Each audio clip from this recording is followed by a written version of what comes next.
Hoje nós vamos falar um pouquinho de um assunto quente. Nosso tema é assoprando sobre cinzas. Quando nós mencionamos esse tema, o pastor Irão fala assim, mas cada tema estranho que você me arranja. Não é questão do tema, eu acho que o tema precisa ser variado, porque senão nós acabamos, mas esse aí nós já falamos, nós falamos de assuntos básicos, então acaba, depois de algum tempo, parecendo uma repetição. Na verdade, nós temos a possibilidade de, dentro da ampla capacidade bíblica de nos esclarecer, usar qualquer termo, qualquer frase, qualquer colocação como um motivador de nós analisarmos aquilo que a palavra de Deus coloca à nossa disposição. Para que nós falemos a respeito desse tema, assoprando sobre cinzas, eu quero, em primeiro lugar, falar um pouquinho sobre vento. Porque o que acontece? O vento é um elemento interessantíssimo que ele tem uma posição na nossa vida absolutamente indispensável, eu diria. Você tem uma atmosfera na Terra, graças a isso nós estamos vivos, e esta atmosfera, pelas variações de temperatura e a relação entre a terra seca e o mar, produz esses movimentos.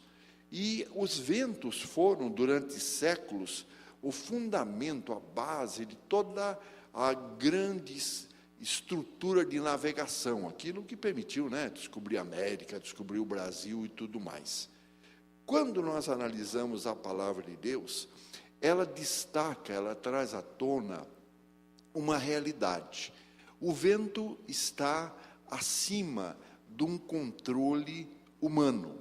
Mas existe hoje processo de energia eólica que pode captar, tudo bem, mas o sujeito coloca lá, estabelece uma direção provável do vento, mas ele não domina o vento. E dois acontecimentos do Novo Testamento mostram exatamente esse tipo de dificuldade que nos leva a uma conclusão. A ação do vento, na sua condição básica, está nas mãos de Deus e não nas mãos do ser humano. O primeiro caso que nós poderíamos citar é quando Jesus fala aos seus discípulos que eles entrem num barco e penetrem ali no meio daqueles mares interiores que havia na região da Galileia, naqueles setores. E diz que quando eles estavam caminhando, ou navegando, porque o caminhando vem depois, estavam navegando ali, houve um vento muito forte, e o vento produziu ondas, e eles tentaram achar uma solução, uma fórmula de dominar, que eles estavam num barco, acredito, de pequeno porte, e não conseguiam, porque o vento era contrário. E vocês conhecem essa história? O que é que ocorreu? Um pouco depois, viram uma figura caminhando sobre as ondas, tranquilamente. E eles ficaram preocupados. Jesus disse, não, fiquem calmos, sou eu que estou vindo, caminhando sobre as águas, que para mim não existe esse tipo de limitação da física, nem de coisa nenhuma. E em seguida ele chegou ali, houve aquele aspecto do Pedro, que nós não vamos nos deter nele, e Jesus chegando no barco, ele determinou que houvesse um aquietar do vento, e consequentemente as ondas também foram aquietadas. Um outro momento muito semelhante foi quando eles, os discípulos, juntamente com Jesus, entraram num daqueles barcos e começaram a percorrer as ondas. E de repente volta aquele ambiente de vento, de chuva, de ondas muito altas, e Jesus estava com eles no barco, mas reclinado ali numa almofada, estava dormindo.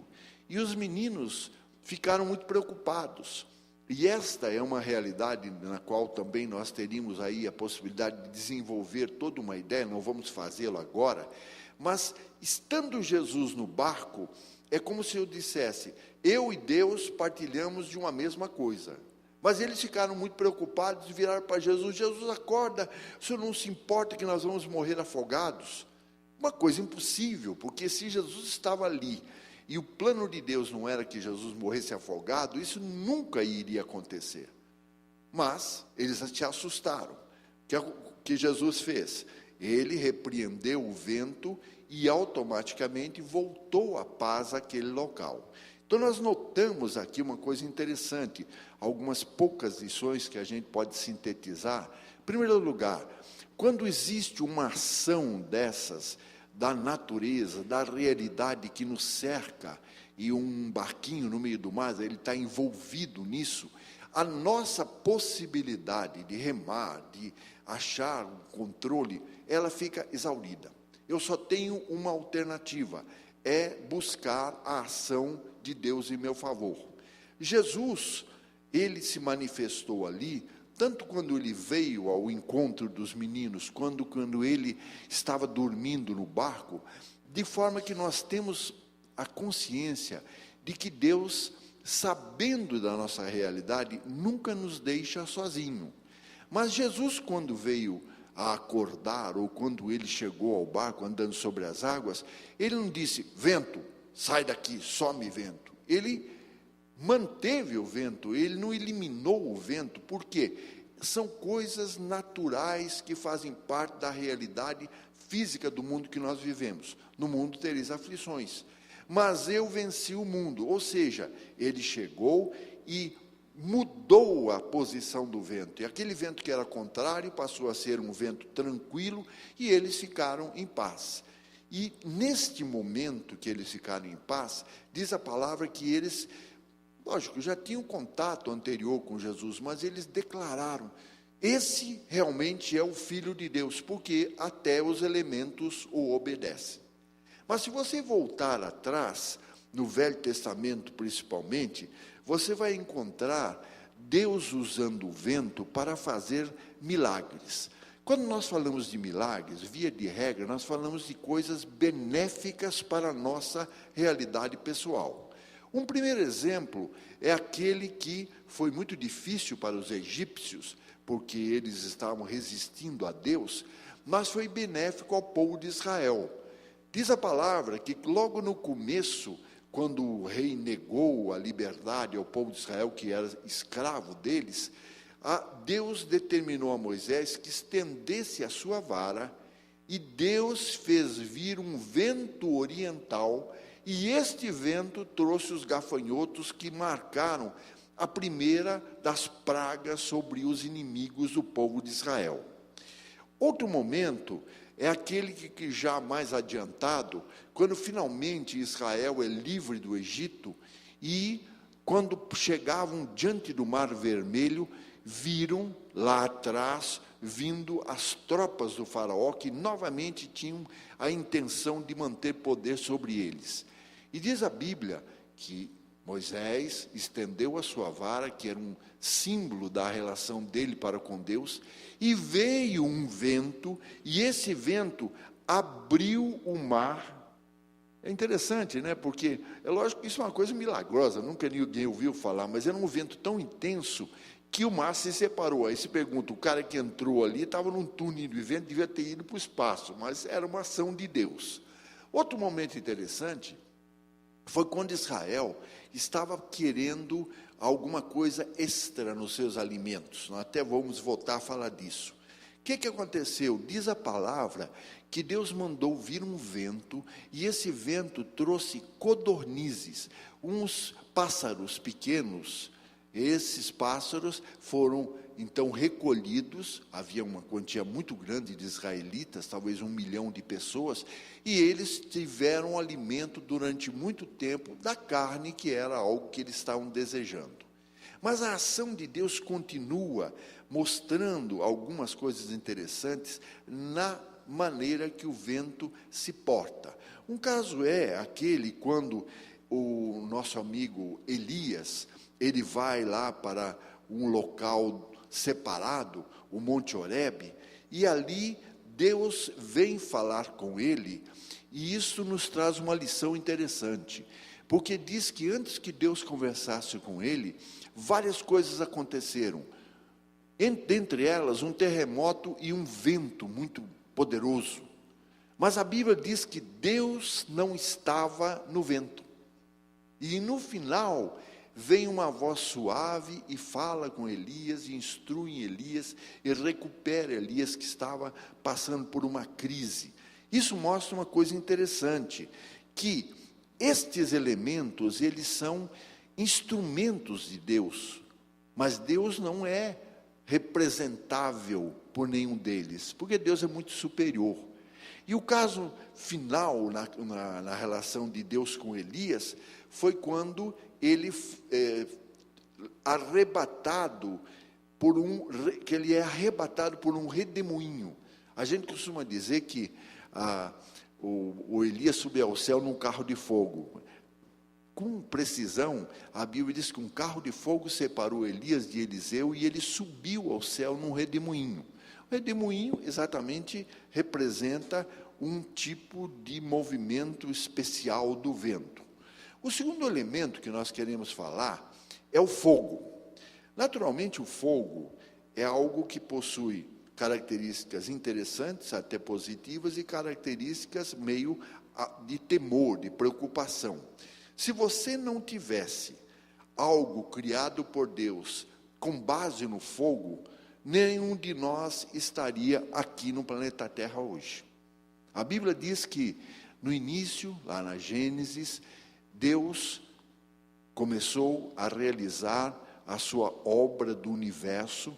É lógico que a descrição de Moisés sobre esses eventos é bem simples, e é como se ele tivesse visto primeiro a Terra sendo formada e depois o universo. Na realidade, não é bem assim, mas não importa. Mas a Bíblia diz que Deus determinou: haja luz e houve luz. Em havendo luz, Deus estabeleceu 2 chamados luminares, ou seja, elementos que trariam luz para a terra. Um deles ia reger a noite, que seria a lua, e o outro iria reger o quê? O dia, que era o sol. É interessante que esta é uma ação de Deus para nos beneficiar. Mas a ciência diz que a distância exata do Sol para a Terra permite que se realizem os processos nas plantas, e por isso existe vegetação, e por isso existem estações do ano. Mas, mais do que isso, Jesus tem uma afirmação interessante. Ele diz: Deus faz nascer o sol para justos e injustos. Ou seja, o sol foi criado para que o ser humano existisse, embora ele não mereça isso.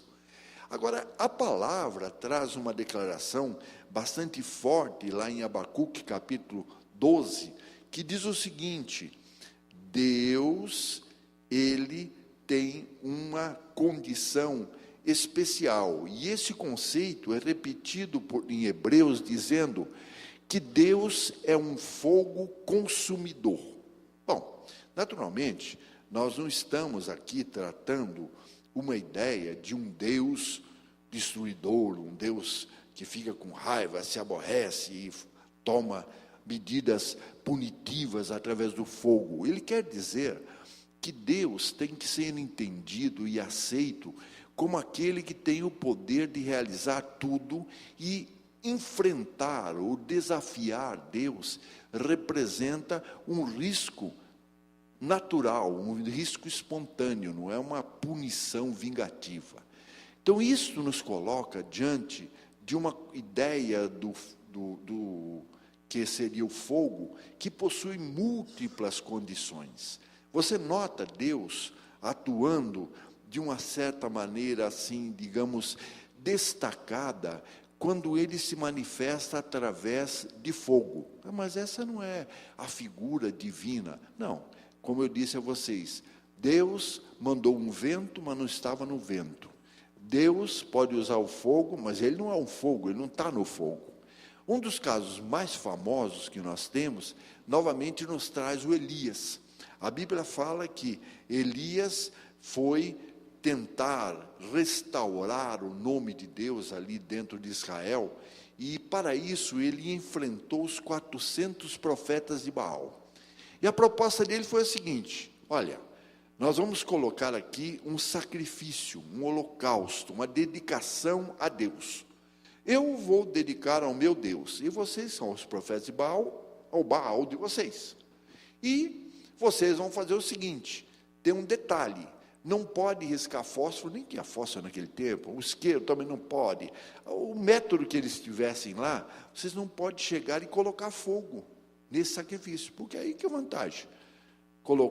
Acender o forno e colocar o assado ali para ser preparado, ele vai ser assado mesmo, se você tomar cuidado, ele vai ser queimado. Ninguém pode fazer nada, vocês vão pedir ao seu Deus, eu vou pedir ao meu. E vocês conhecem a história. Eles pediram, não aconteceu nada. Daí veio Elias e disse somente o seguinte: Deus, por favor, mostra que o Senhor é Deus e que eu estou fazendo isso pela demonstração de que eu sirvo ao Senhor. E a Bíblia diz que veio fogo e consumiu tudo que estava ali colocado. Quando Elias começou a se opor àqueles governantes da época, um rei disse o seguinte: olha, eu quero que esse camarada venha falar comigo aqui, porque eu sou o poder e a autoridade. Aí ele mandou os seus guardas, 50 soldados, para buscar Elias. Esse assunto é outro assunto que tem uma riqueza muito profunda, nós estamos sendo muito rápidos nele, mas este indivíduo, que era o capitão, ele chegou e usou uma expressão que o colocou em problema. Ele chegou e falou assim: ó, Elias, o rei mandou que você desça. Então, a ordem é o seguinte: homem de Deus, desce depressa. Aí Elias respondeu: mas eu sou homem de Deus? Então, vou fazer o seguinte, que Deus mande o fogo e dê um jeito em vocês, seus soldados. E a Bíblia diz que o fogo desceu e engoliu os soldados. Aí, o rei mandou outros 50. E ele repetiu a mesma equivocada colocação. Representante de Deus, o rei mandou você descer. Ele falou: o rei é o rei. Você está me chamando de representante de Deus? Que desça fogo do céu. Veio o fogo do céu, consumiu. Finalmente, apareceu lá um terceiro e pediu desculpas, disse: faz, por favor, não manda fogo do céu, não. Vai com a gente, porque sabe como é? Que não seja pelo rei, mas por nós. Falou: tá bom. O anjo de Deus falou: pode ir. Então você nota uma coisa interessante, que com a ação de Deus, elementos que são, isso não acontece hoje, pode estar certo, não adianta pedir fogo do céu, não vai queimar ninguém que você não gosta, mas mostra para nós que a ação de Deus, ela, na figura do fogo, elimina os desafios que estão contra nós, à medida que nós somos pertencentes a Deus. Só que é interessante que algumas das questões ligadas ao fogo, elas podem estar vinculadas ao nosso agir. E uma das mais interessantes é aquela trazida por Tiago. Tiago diz assim: olha, há uma coisa que, se for controlada, ela supera tudo. Chama-se língua. A língua é como um fogo que pega naquilo que está na frente dela, incendeia e vai destruindo. Realmente, há palavras, há colocações, há expressões, há coisas desse tipo que provocam destruições imensas. Há uma questão mais séria ainda, que é o destino dos que recusarem a salvação em Cristo Jesus. É um outro assunto importantíssimo, mas que nós não vamos nos deter nele. Mas quando a Bíblia fala daqueles que são remidos no sangue de Cristo, diz que eles entram na cidade pela porta, que eles ficam ali numa vida extraordinária, não há tristeza, não há dor, não há nada. E os outros que recusaram, não porque eles são certos ou errados, que eu acho que nós todos somos errados, mas o salvo, ele tem o perdão porque ele reconheceu o seu erro e aceitou Jesus. Aquele que diz: eu não tenho erro, eu não reconheço Deus, eu nego a Jesus, a Bíblia tem uma colocação muito difícil. Ela fala que haverá um momento em que o inferno, a morte, todas as coisas ruins vão ser jogadas num lugar chamado o lago de fogo. Mas, infelizmente, aquele que não estiver achado no livro da vida também será lançado nesse lago de fogo. Então, você nota uma característica do fogo no sentido de ele poder fazer transformações que podem ser benéficas ou até uma devastação muito grande. Agora, é interessante, eu já vi isso quando eu era menino. Uma das coisas que eu acho que deve assustar muito um bombeiro, nós temos oficiais dos bombeiros, não estão aqui conosco hoje, mas na nossa igreja, é quando ele tem que combater um fogo, e este fogo é atingido por um vento. O negócio é complicado. Eu vi locais pegarem fogo. A gente tinha uma brincadeira, quando era criança, eu morei alguns anos no interior de São Paulo, diz, pegou fogo na caixa d'água.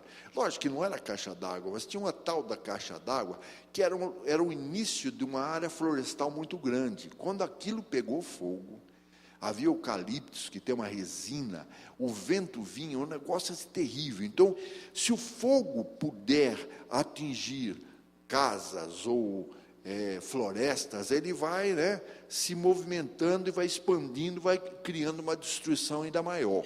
Antigamente, hoje em dia as técnicas são outras. Os ferreiros trabalhavam aquecendo o metal e batendo nele para fazer as espadas ou coisa desse tipo. Mas para isso era necessário que o fogo fosse bem vivo. E eles tinham uma coisa chamada um fole. Eles falam que as sanfonas, os acordeões, tem um fole, porque ele aperta o ar e faz. Esse fole era bombado para que houvesse um crescimento do fogo. O que acontece? Na realidade, quando você fala do fogo, você tanto pode ter uma chama explícita, ou você pode ter o que eu diria, um poder latente nesse fogo. Por quê? Ele tem 3 fases. Você coloca, vamos dizer, o fogo em carvões ou em madeira, ele solta aquela chama, depois de algum tempo a chama vai diminuindo, ficam as brasas, e em cima vai criando uma camada de cinzas. Só que tem um detalhe, quando você trabalha nessas etapas, uma não elimina a outra. Então, no mesmo momento, você pode olhar ali e ver um monte de cinzas, mas debaixo das cinzas existem os carvões ou aquelas coisas que estão, vamos dizer, só quietinhas, mas são brasas vivas, e se você soprar sobre ela, ela volta a ter chama de novo. É interessante que nós cristãos, nós às vezes achamos que temos uma situação muito tranquila, que para nós não tem problema nenhum. Pode não ter problema no sentido da derrota, porque somos mais do que vencedores, tudo isso é bíblico. Mas como nós falamos de um estado espiritual de relação com Deus, a gente precisa entender que a nossa situação é uma situação onde Deus exige de nós um retorno na medida daquilo que Ele está nos dando de oportunidades. A quem muito é dado, muito é requerido. E uma outra questão interessante é que a Bíblia determina que nós somos luz. Nós somos, eu acho que eu estou sendo otimista, nós devemos ser luz do mundo. Lá no Apocalipse, vocês conhecem aquela menção que foi feita à igreja de Laodiceia, e aquela igreja levou um puxão de orelha por uma razão. Ela não era nem fria, nem quente. Isso pode ter uma similaridade com a ideia de que nem ela tinha chamas vivas e nem ela era um carvão que você pudesse pegar e usar para outra coisa. Ela estava no meio termo, uns poucos elementos incandescentes cobertos por alguma cinza. O que acontece? Quando você fala, mas espera lá, o que luz do mundo tem a ver com chamas? Bom, é lógico que nós estamos nos referindo a um texto bíblico de 2000 anos atrás. A luz era fornecida por lâmpadas. Essas lâmpadas, de modo geral, elas eram abastecidas com óleo. Eu já vi muitos outros métodos hoje tem querosene, hoje tem uma série de coisas, e elas acendiam um fogo, e era aquele fogo que saía da lâmpada que produzia a luz. Então, quando diz você é a luz do mundo, é que existe um fogo espiritual que você precisa manter em você. É interessante que na orientação que foi dada no Velho Testamento, Êxodo, Levítico, vários textos determinavam o seguinte: sobre o altar havia um fogo contínuo, e as lâmpadas que ficavam primeiro no tabernáculo e depois de Salomão havia o templo e eles tinham também a iluminação, era algo que tinha que ser mantido vivo de forma permanente, não podia ser apagado. E vocês se lembram que houve uma história muito significativa de Jesus, onde ele faz uma imagem do reino de Deus. E ele fala de quem? Ele fala de 10 virgens. E ele diz assim: 5 eram prudentes e 5 não eram prudentes.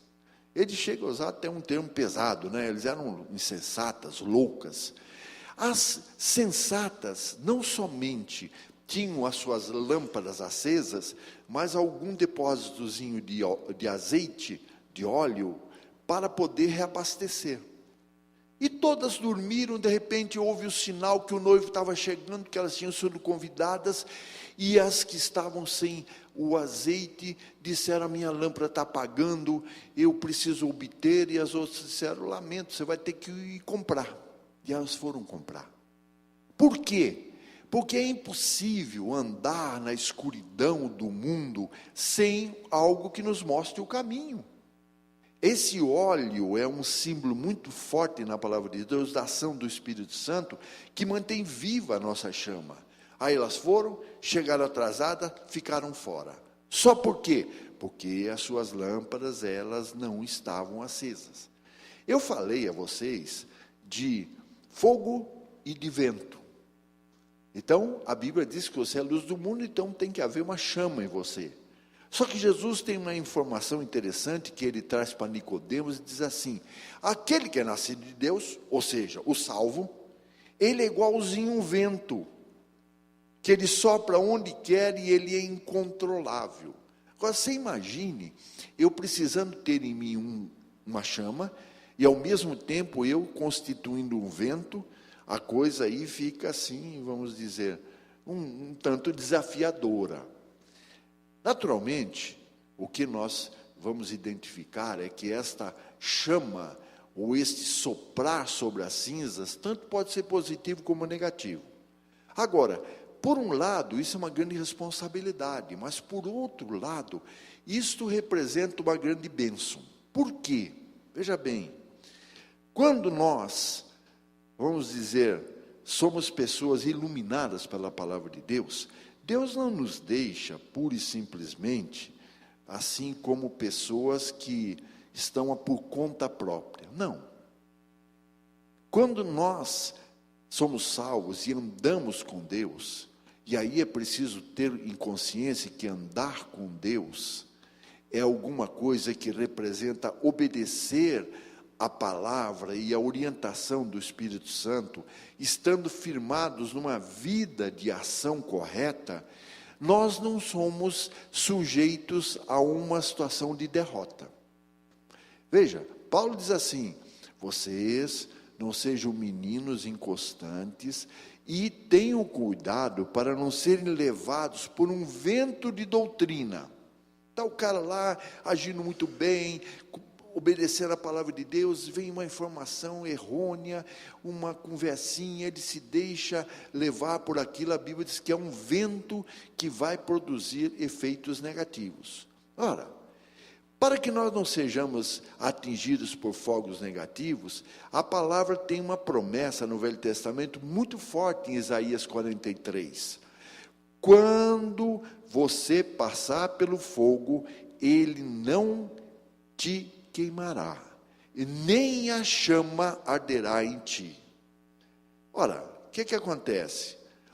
A posição, eu disse a vocês, de ser correto diante de Deus, ela estabelece uma diferença entre os que são justos ou salvos e os que não são salvos.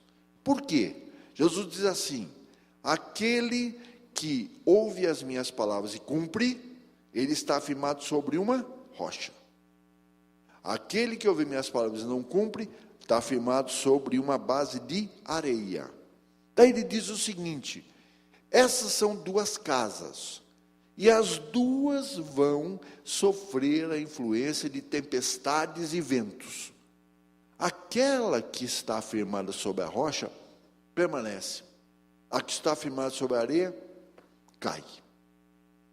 Sobre a areia, sobre o vento de doutrina, sobre ouvir e não cumprir. O apóstolo, mais para frente, ele diz: aquele que ouve a palavra e não a pratica, é como quem olha no espelho, vê se está bonito, arruma o cabelinho lá, e depois vai embora, e ele nem lembra como é o rosto dele. Uma coisa solta, uma coisa sem fundamentos. O nosso amigo Davi, ele tem um salmo que é super conhecido, e ele diz: bem-aventurado aquele, tal. E ele diz que aquele que está andando com Deus, que não está andando no caminho do ímpio, nem no caminho dos que são, vamos dizer, brincam com as coisas de Deus, escarnecedores é a palavra que ele usa.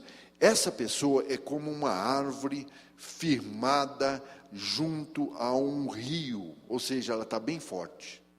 Se ela é bem forte, pode vir o vento, pode acontecer tudo isso, e ela não vai cair.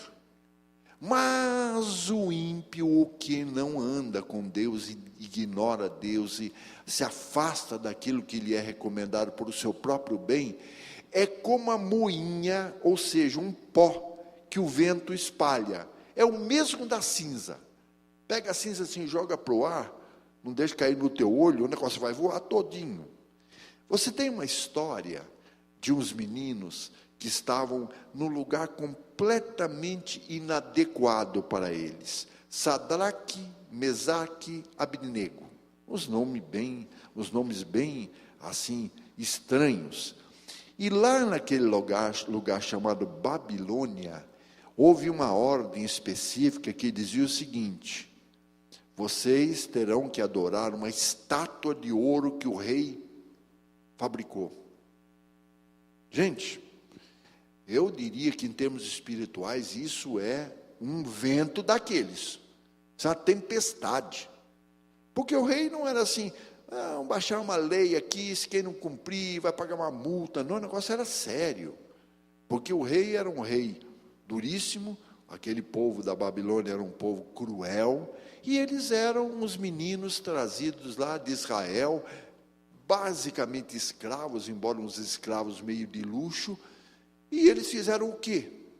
Bom, pura e simplesmente, pelo temor da palavra do Deus que eles tinham crido todo o tempo, embora Israel estivesse numa fase ruim, eles não adoraram, eles não tomaram essa providência. Aí o pessoal chegou lá e falou assim: olha, os meninos lá não adoraram. E agora? O rei mandou chamar, falou: deve ter algum engano. Como é que eu mandei, inclusive fiz aqui um show, né? Toquei os instrumentos, tudo, para que vocês adorassem a minha estátua. O que vai ser? Eu vou tocar de novo, vocês vão adorar. Sabe o que eles disseram? A rigor não disseram nada. Eles falaram para o rei: rei, sobre esse assunto não temos nem que discutir com o senhor. Aí eles tocaram lá os instrumentos e positivamente aconteceu a mesma coisa. Eles não adoraram. Aí eles amarraram os meninos, juntaram a roupinha dele e tal, e jogaram numa fornalha de fogo. E diz que essa fornalha estava super aquecida. Estava tão quente que os caras que jogaram eles lá dentro, que eram os mais fortes do exército do rei, morreram só no bafo da... Aí passou um momento, o rei falou: mas que negócio é esse? Quantos que nós jogamos lá dentro? 3. Mas eu estou vendo 4, e o quarto é um sujeito estranho, ele é assim como um filho dos deuses. Tira os meninos de lá. Tiraram os meninos, o quarto desapareceu, né? E foram verificar, as amarras que tinham sido colocadas sobre eles tinham ido embora, mas não tinha nem cheiro de fogo na sua roupa, nem em lugar nenhum. As mulheres sabem, né, que quando tem alguma coisa assim de cigarro, não sei o que, pega no cabelo, o cheiro na hora. Ali não tinha nem cheiro. Ora, esse tipo de realidade é uma realidade muito especial. E tem mais uma, que eu acho que é a mais importante. Lá no livro de Isaías, pergunta o profeta: quem vai habitar com o fogo consumidor? Lembra que nós dissemos que Deus é um fogo consumidor?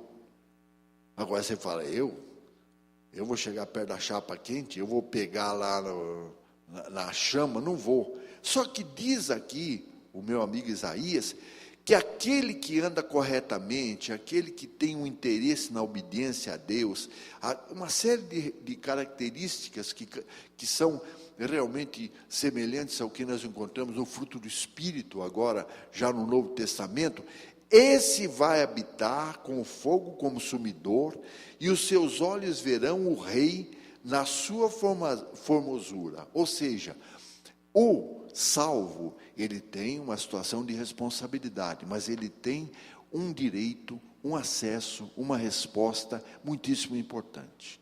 Agora, o que acontece? São duas vertentes, como eu disse a vocês. Existe uma positiva, existe algumas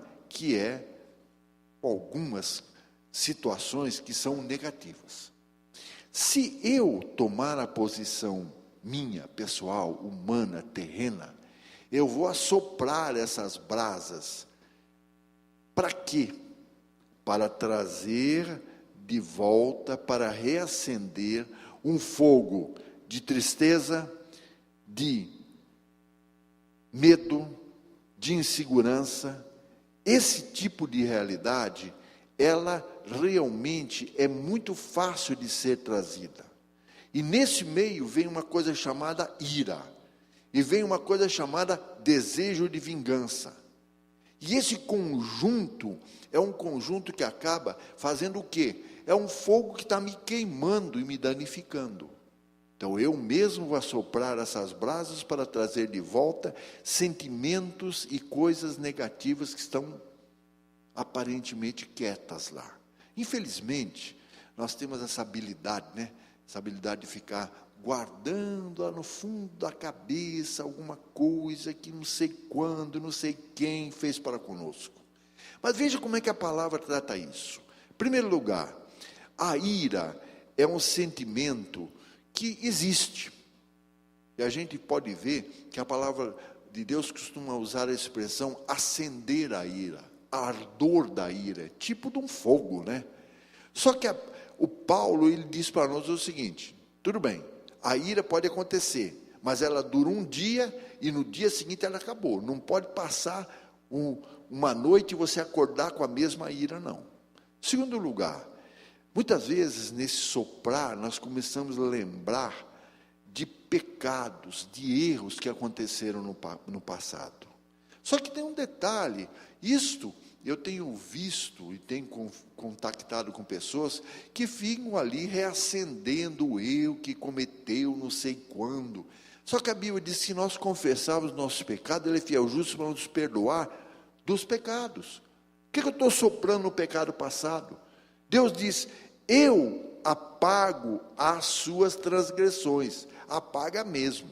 Deus não deixa uma brasa por conta dele, ele joga lá em cima uma água purificadora e queima aquilo que não acende mais não. Mas a gente às vezes, né, quer fazer um esforço. E dos teus pecados eu não me lembro. A vingança, veja bem, Jesus é muito enfático, muitas outras menções existem que falam sobre perdão. E neste tipo de postura de perdão, que é obrigatória, segundo a orientação de Jesus, a vingança não tem lugar. Na verdade, se alguma coisa aconteceu contra mim, e isso foi uma injustiça, quem vai cobrar isso é Deus, não sou eu. Paulo diz assim, lá em Colossenses, suportando uns aos outros, perdoando uns aos outros, como Cristo perdoou, fazei vós também. E ele diz em Romanos: não se vingue por conta própria, dê lugar à ira, a vingança pertence a Deus. Uma outra coisa que é complicada é ficar reacendendo e recapitulando e repisando falhas. Pecado é uma coisa, pecado é um aspecto mais interior, mas tem falhas que nós cometemos que acontecem. E isso estabelece em nós uma ideia de que, como eu falhei, eu não tenho mais chance. Como eu falhei, eu nunca mais vou conseguir dar certo. A Bíblia diz: o justo nunca vai cair. Não. Ela diz: o justo cai 7 vezes, mas levanta todas. 7 é um número inteiro de perfeição. Ele nunca vai ficar prostrado. Isso está afirmado por o sábio Salomão. Você se lembra que Jesus encontrou os discípulos e disse uma coisa para eles que era assim, ilógica dentro do raciocínio humano. Ele falou assim: olha, vocês não querem dar uma pescada por aí, não? Ele falou: mas Jesus, nós pescamos a noite inteira e fracassamos. E a hora boa dos peixes é à noite. Agora que raiou o sol, agora que está um movimento danado aqui, que vem uma multidão para ver o Senhor. Mas vamos fazer o seguinte: sob a tua palavra nós vamos pescar. E diz a Bíblia que eles pescaram tanto que quase que afundou o barco dele. Veja, nós temos uma certa facilidade de esquecer o que Deus fez por nós, o que Deus está fazendo. E isso nos faz ficar saudosos de coisas que já não têm muito valor, na verdade nunca tiveram valor. Mas naquela cabeça, né? A grama do vizinho é mais verde, bons tempos aqueles, sabe essas histórias que tem tão comum de ser dito?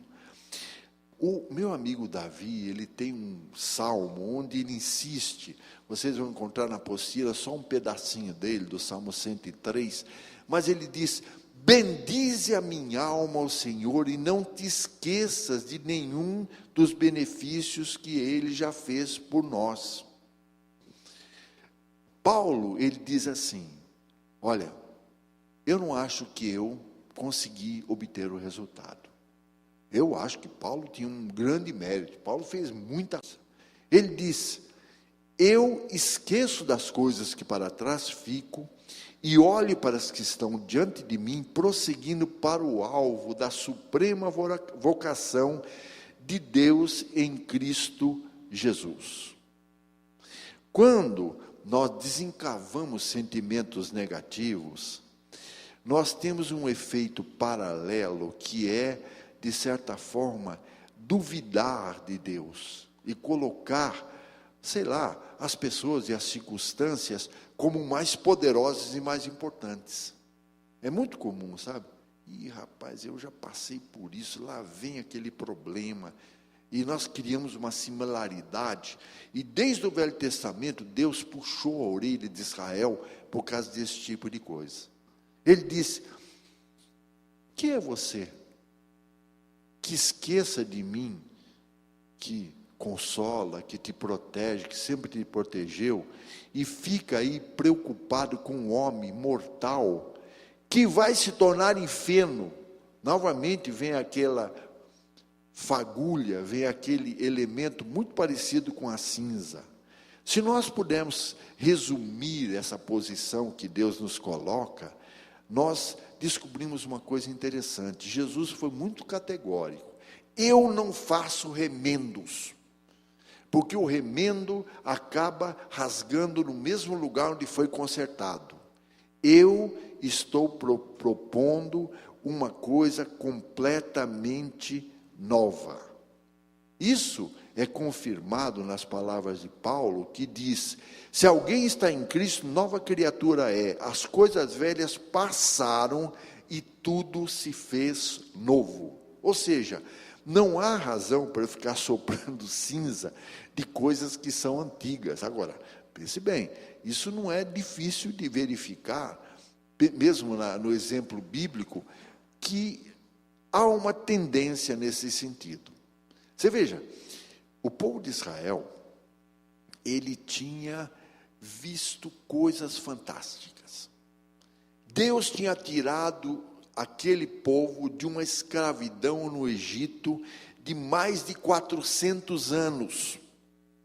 Sei lá quantas coisas Deus já tirou sobre nós, quantas vezes Ele nos livrou, quantas situações especiais existem. O que o povo de Israel fazia?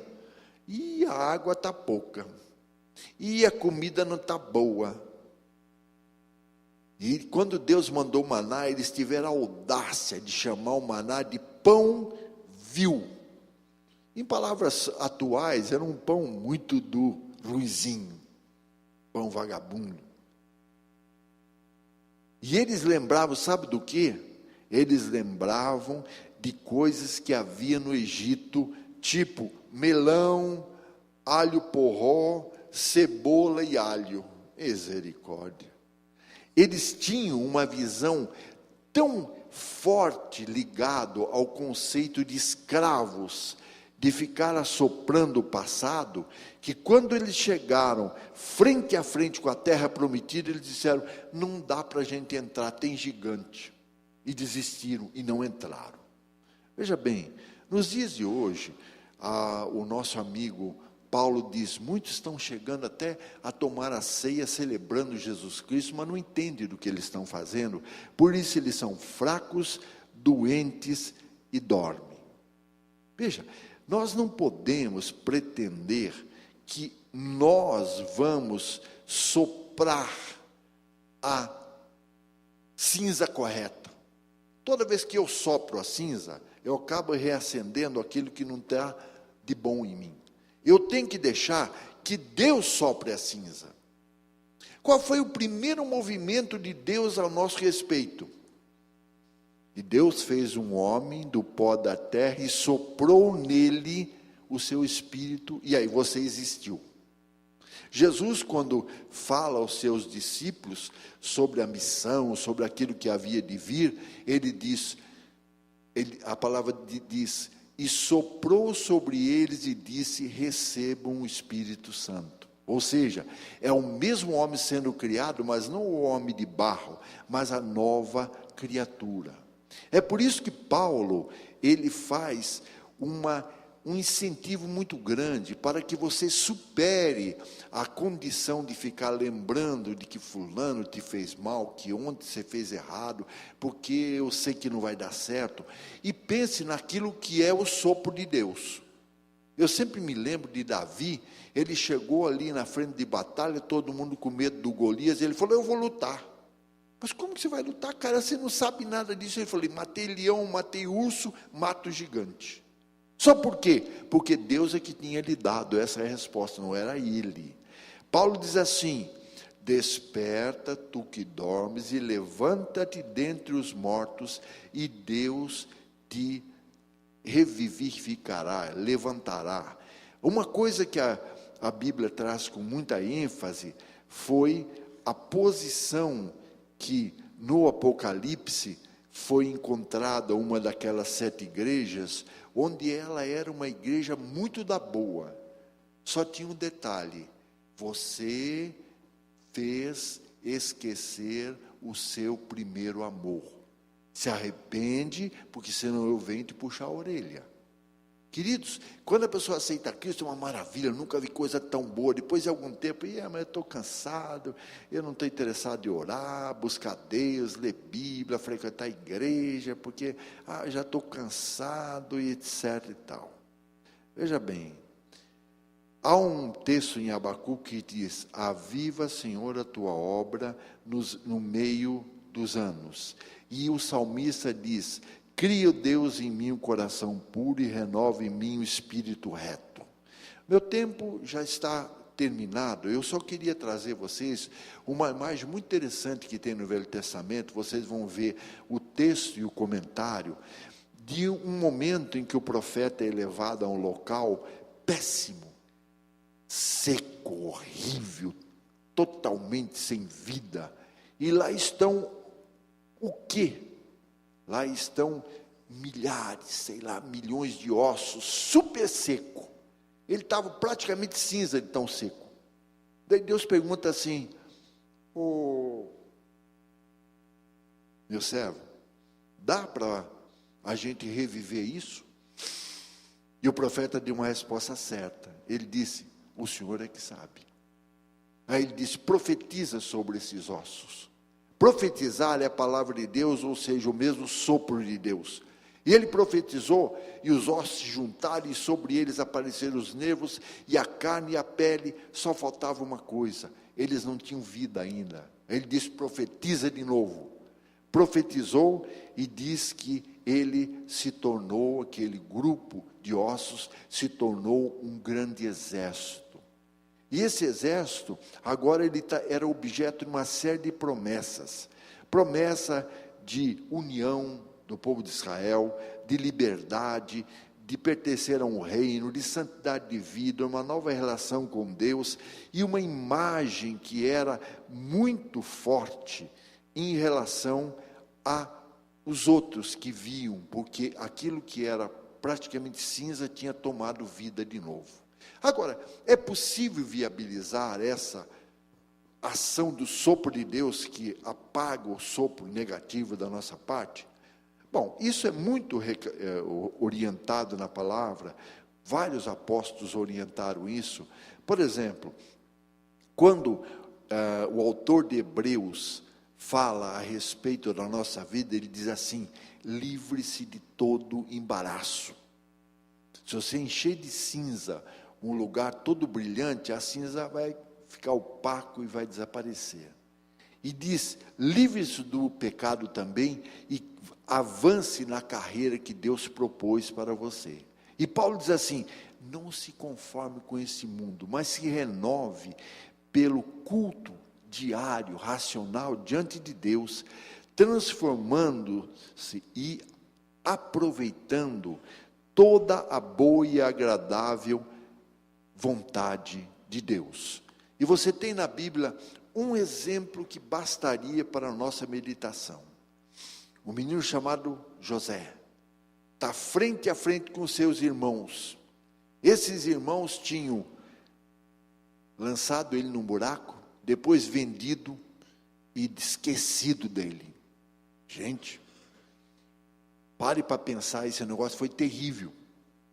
O que deveria acontecer? Aquilo que eu falei: acender-se a ira, e no ardor da ira, ele que agora era um segundo poderoso no Egito, vocês vão tudo agora para a cadeia. Mas o que ele fala? Eu sou José, e vocês não fiquem tristes não, porque o fato de eu ter vindo para cá, não foi vocês que fizeram isso, foi Deus que permitiu, e Deus orientou, para que eu fizesse um grande livramento. Ou seja, a figura da bênção e da ação de Deus foi muito maior do que o sentimento que estava nele. O que parece às vezes difícil, né? Como que eu vou me livrar desse meu negativismo, do meu abatimento, do meu tipo de comportamento errado? Deixando que Deus encha você do comportamento positivo dele, que é muito mais poderoso. Então, há viabilidade, em lugar de eu soprar a cinza negativa, deixar Deus soprar em mim a cinza positiva. Domingo, nós vamos falar de uns pequenos trechos que faltam do nosso estudo. Um deles é sobre depressão. Há uma coisa interessante: a depressão começa com falta de um objetivo, de um incentivo, de uma razão. E depois que ela vem, ela tira o objetivo, o motivo e a razão. Por isso que ela é uma doença que fica um beco sem saída, uma coisa sem fim.